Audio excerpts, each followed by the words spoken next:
And hello guys, once again, welcome back muli sa ating YouTube channel, Louie TV. Maligayang pagbabalik, especially sa mga solid Mikri supporters natin dyan. So, kamusta yung paghihintay nyo sa part 19?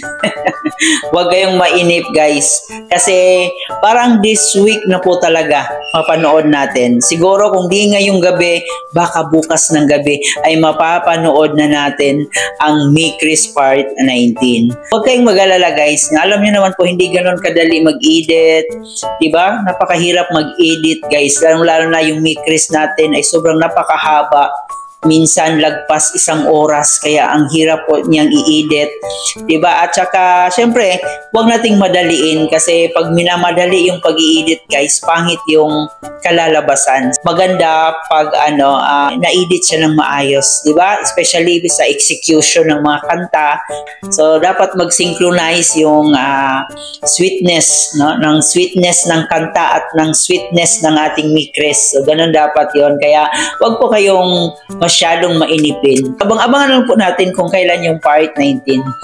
Pero ngayon, meron tayong panibagong reaction video, and alam kong magugustuhan nyo po ito kasi may panibagong bulong itong si Kalingap Mikoy dito sa kanyang Honey Krista.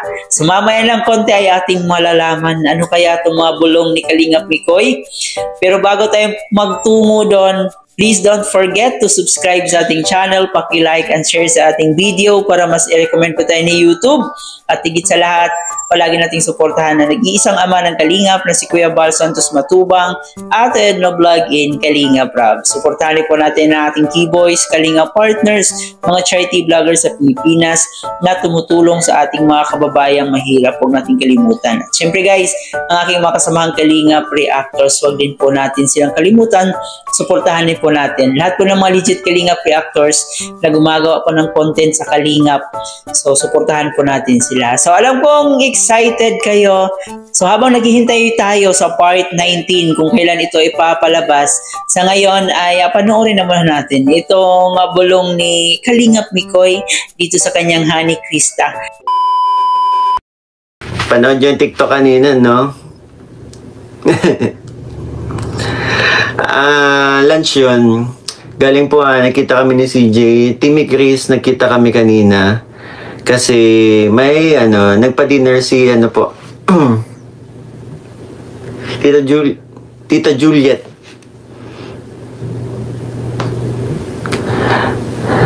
Tama ba? Tita Juliet.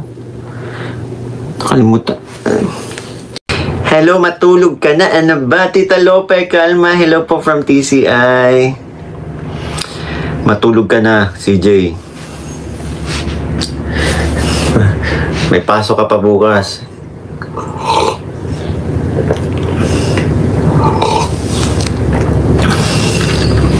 Hindi ko na-expect to Papasok pa si CJ sa atin kahit ganitong oras na.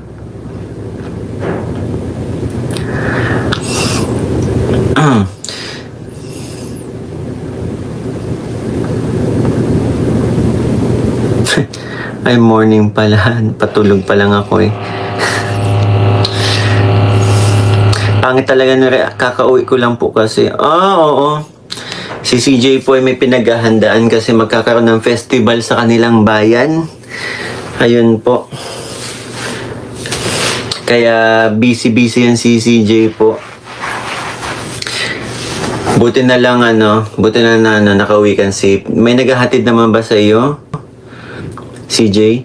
Michael, hello sa lahat ng Team Mikri's Mega Love Shoutout. Team Mikri's Tandem International and local solid supporters. I love Monday.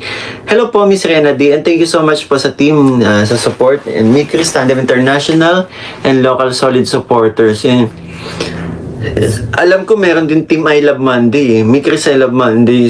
Hindi ko lang alam kung active pa. Pero yan, Mega Love Shoutout po sa inyo.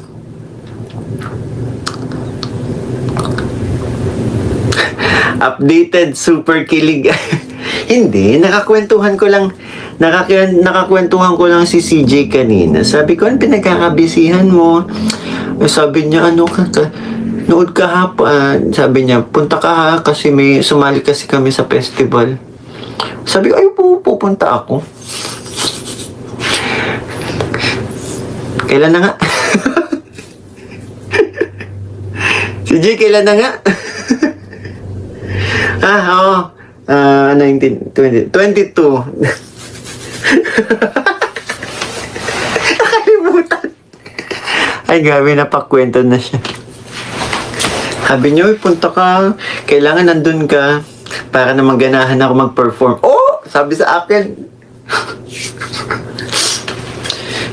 Diba gawa-gawa ako ng kwento? Hindi. In-invite lang ako. Sabi manood daw ako sa ano. Sabi sa akin manood daw ako sa festival.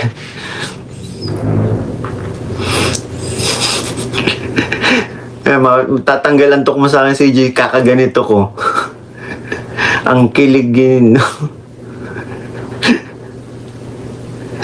Sabi niya sa akin kanina, ay grabe, napakwento na nga siya.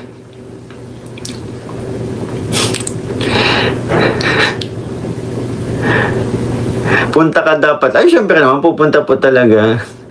Dapat, pupunta po talaga. Si CJ po kasi yung ano, sa festa, yung hinahagis-hagis, ganun-ganun. Pinapagpag na tao.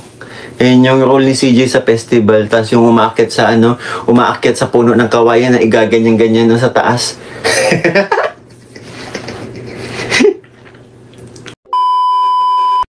So yun na nga po guys, no? Yun po ang bulong ni Kalingap Mikoy.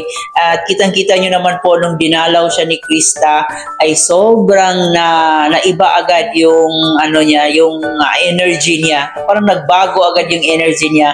Palagi talaga siyang nakasmile pag pumapasok na si Krista sa kanyang live. At nagtaka rin po siya kasi sobrang late na po na kanyang live pero talagang sinuportahan pa rin siya ni Krista. Halaga naman ng Mikris natin, no? Napaka-supportive sa isa't isa.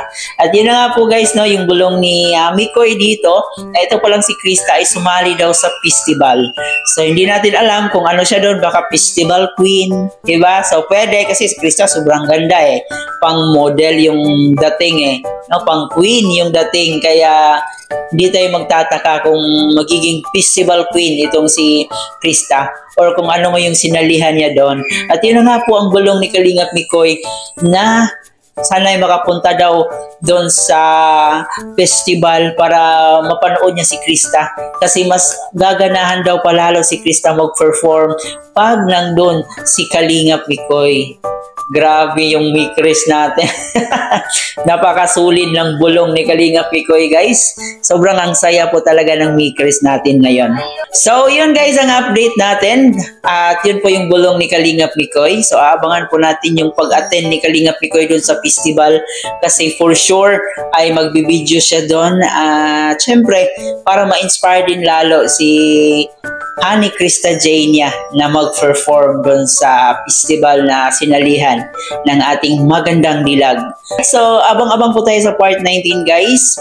Wala pa pong exact date. So, abangan na lang po natin sa Facebook page ni Kalingap Prab or sa announcement ni Kalingap Prab kung kailan ipapalabas ang part 19. So, alam ko excited na po kayong lahat.